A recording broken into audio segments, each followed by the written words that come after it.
Hey y'all, I am back with another word. And so this word came from a license plate that I was actually behind today.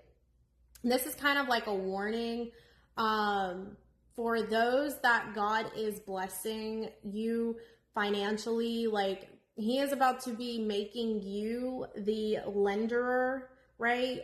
A kingdom financer, right? You are about to be blessed abundantly. He's bringing you Deuteronomy 8 and 9, a land where, food is plentiful and nothing is lacking. It is a land where iron is as common as stone and copper is abundant in the hills.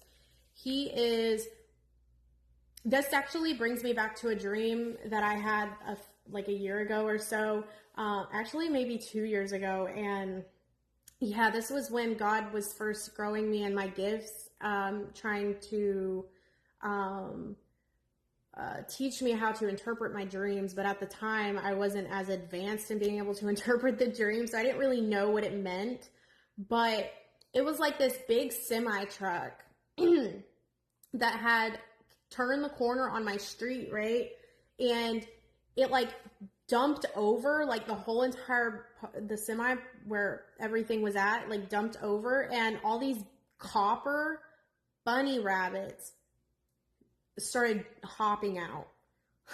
And bunnies, I believe, represent, when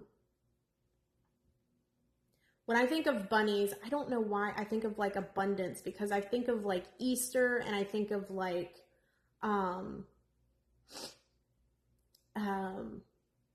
Easter eggs. I know that's a pagan holiday, but eggs represent like abundance, like fertility, abundance. So that, I don't know why that just makes me think of that. But they were copper. Nonetheless, they were copper. Okay. And God basically showed me through that, like, there is blessings, abundance being poured out and dumped out in your town, like on your street, just blessings, right? And so, and that's a word that He gave me that I'll read in just a second. But so I had seen, this all started though with a license plate that I took a picture of. I'll insert it in the video. It said QBYM, and then it said 95. And 95 in the Strongs means like a coin, a piece of money. So then, like, once I looked it up in the Strongs and I saw that it was money related, I literally heard "quit blowing your money." And I was like, oh. I was like, I haven't really been blowing my money. I've been using it on what you've been allowing me and telling me to use it on. But this is not just, this is for others also. It's just a warning, right?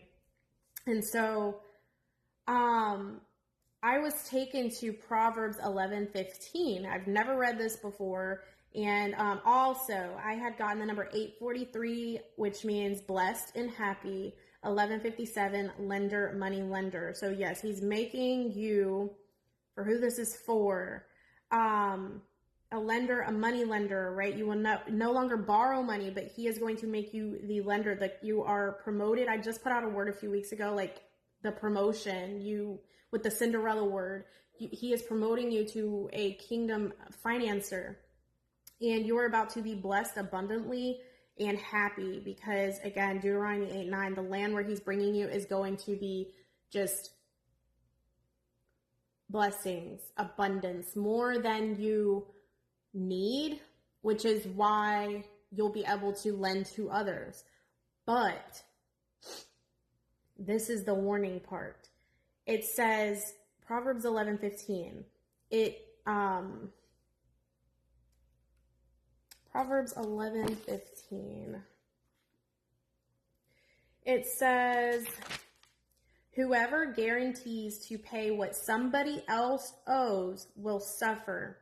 It is safer to avoid such promises. So, what this is saying is it basically advises against becoming taking on financial responsibility for a stranger's debt, right? It states that you can pretty much do more harm to yourself. So you need to basically avoid those kinds of agreements, because what can happen is God can yes, you are, because when I first read this, I was like, God, wait a minute. Like, when you're in a position, the Bible clearly says, and I don't know the scripture off the top of my head, but I do know that it says, like, if you have the ability to help someone in need, then you should. But at the same time, this scripture is saying you should not become someone's, take on a stranger's debt, basically, because it can in turn end up screwing you. It can, I don't know how else to say that. Like, it can end up biting you in the butt. It could end up draining all that wealth that God is trying to give you and he's blessed you with, and just drain it straight down the drain. And it's almost reminded me of like a leech, right? Someone just leeching off of you. So when God first showed me this whole kingdom financier thing, he spoke to me about a financial advisor, right? How it would be advisable. He was advising to get a financial advisor to help, how to, with all that. But before going to a physical person, like a financial advisor, he did make it very clear, like, seek me first before anybody else, right? So God is going to, when he blesses you with this, he is going to lead you and direct you and guide you on where to steward this money, what time, when to steward the money, who to steward it to. He is leading and guiding you on that. So and the enemy, God's been working on me with this. The enemy can manipulate you, come in, and when he finds out that you've got finances, right, he can come in and manipulate you and try to get you to just give to anybody and everybody, right? And drain your money, right? Out of guilt. Don't feel like you have to give to anybody and anybody and everybody, because that's not financially smart, right? God will let you know who you need to give to, right? If it's not going to be everyone, right? And he's going to let you know how much in all of it's so important for you to be seeking him and following his guidance in that time, in this time, right? So that you don't end up squandering all your money, right? You might get all these finances and, I got money to blah, no, you don't. Because if you do, you won't have none left. So you gotta be financially smart in this time, and don't feel like a guilt trip on you for, I will say, like, there was this one girl it was on TikTok a long time ago, right before, and my discernment caught on very quickly, but after I had already sent the money. Okay. She was on TikTok and she was like, you know what? I'm just going to quit doing this ministry. I'm just going to quit because you guys don't sow into me. You guys don't send money. You're not being obedient. And then she would use like scriptures, and it was like, I felt bad because she would come on with like a different story every time. She, like, now she's pregnant, now she's this, now she's that. And at first I believed it. I felt bad, like I sent her gas money, but that one time I sent her gas money, I realized after I sent it, I was sending it out of feeling guilty because of the way that she was manipulating people, or trying to manipulate people through scripture, trying to manipulate people through just feeling bad and feeling guilt so that they would send money. And I don't know if she was ever pregnant. I don't know if she ever truly needed gas money. I don't really know. But God, after I sent that money, it was almost like he allowed me to do it to test me and then to teach me. Like, you have to be very careful where you are stewarding and placing the money that he is blessing. Also, at the same time, it's important too, if he tells you to give to someone, it's important to do so. Because that's also going to, you know how sewing goes and all of that. It keeps a flow of finances going, right?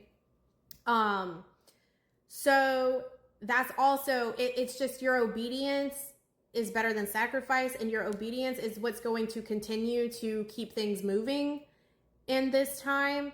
You know, and then so I had gotten 3130, which means Joseph. And Joseph means the name Joseph means to add or increase. So he is adding to you, he is increasing you. I also had gotten horn. There is an authority, a power, right? That he is giving you and placing in within you. But at the same time, I had gotten a ram's horn.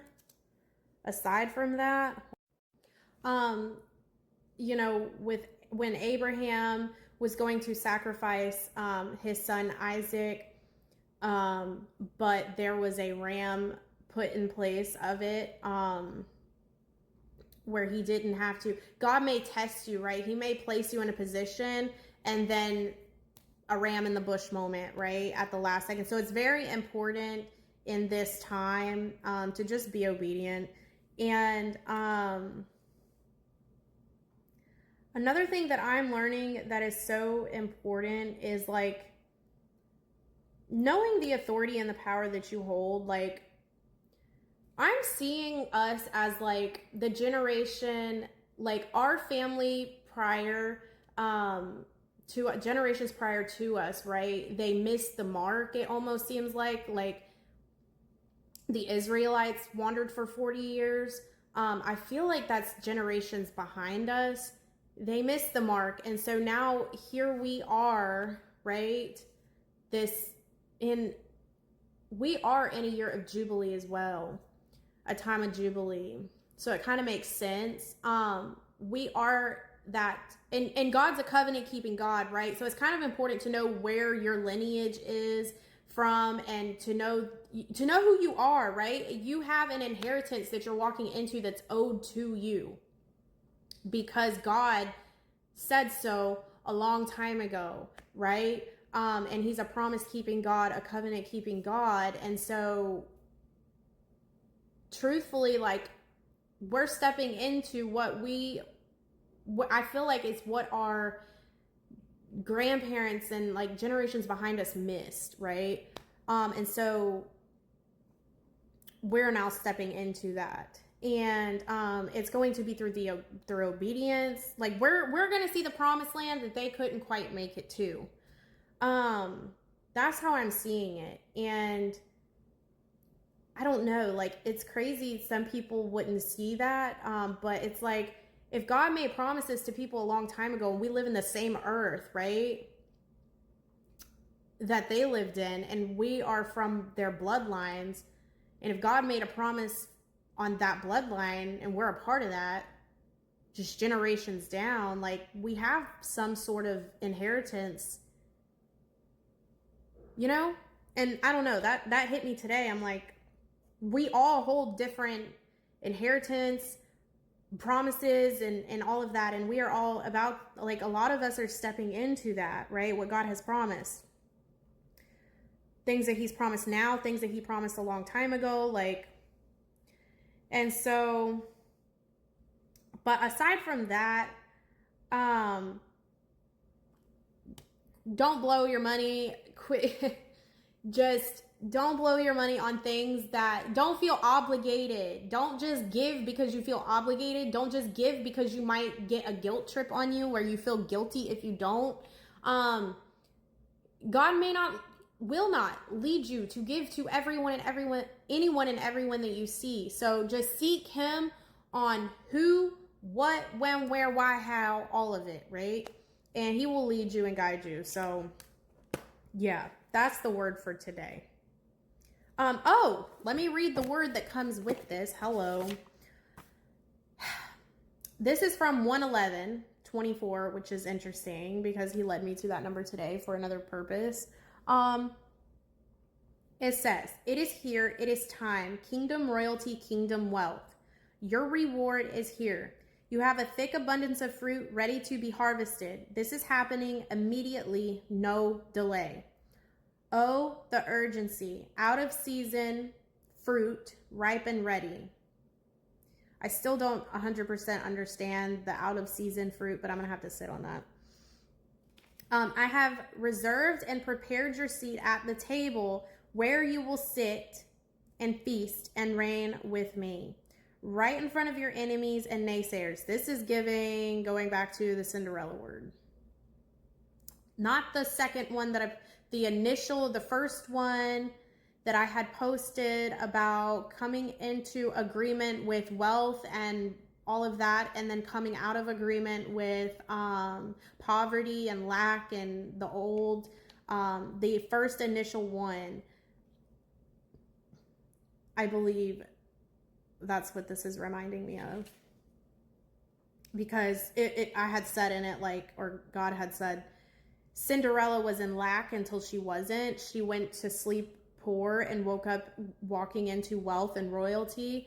And her stepmother, her stepsisters were so angry with her, so jealous, so bitter. And that's how your enemies are going to, they're going to ask when, how.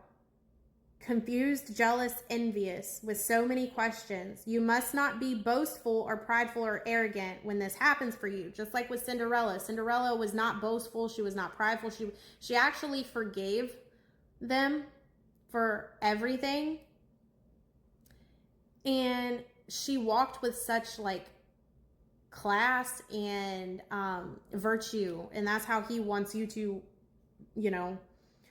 this is for God's glory and to show who he is. He must get all the praise. He is worthy of the credit. The grand reveal is here. You have a good future ahead, full of God's completeness and perfection. This is being given in return for your long-suffering faith and obedience, double for your trouble. You are the apple of his eye, very precious and valuable and deserving. Wealth, riches, blessings out for delivery, being dumped and poured out in your town. Now it's go time. Breakthrough is here. Yeah. Yep. So that's the word, y'all.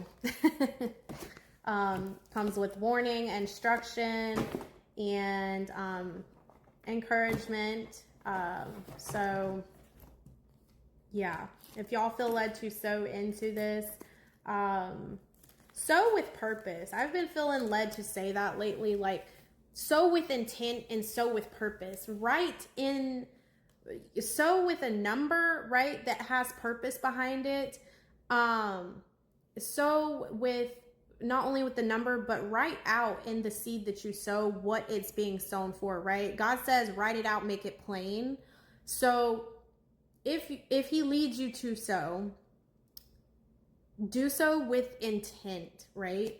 And I pray and know that he will bless you in return for the seeds that you sow. And I pray that God bless y'all for everything that you are believing for, and standing for. And I appreciate each and every one of you. And I appreciate all of your support and love that y'all leave in the comments. And there's more sirens.